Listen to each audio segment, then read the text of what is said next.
The daily log also allows you to correct course when it's very easy to do. So, instead of waiting weeks before you realise that you're off the mark, you know every day whether you're on track or not.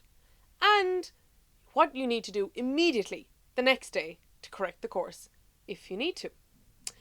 Now, in my experience, the stick for me was when I started budgeting, my financial behaviour was laid out right in front of me. And first, in some cases anyway, my projections were totally off. And hence, it wasn't any surprise that my credit card was always in the red.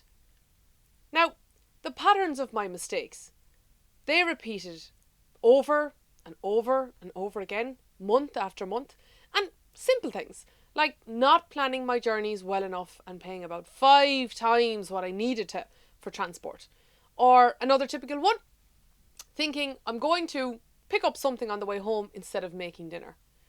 Or saying to myself, definitely now next month, I will call my mobile phone provider and see if I can get a better deal.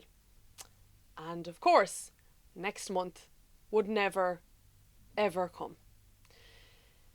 As the saying goes though, if you do what you've always done, you're going to get what you've always got. However, the absolutely sickening thing was that, looking back, a tiny number of changes would have made such a difference. And they would have taken very, very little time and made very little difference to my lifestyle.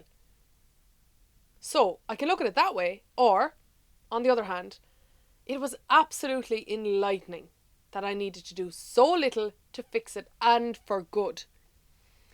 I remember afterwards clearing out my handbag one day and seeing my credit card and realising couldn't remember when I'd used it last. And then that lovely feeling of contacting the company to stop it, because I really and truly didn't need it anymore.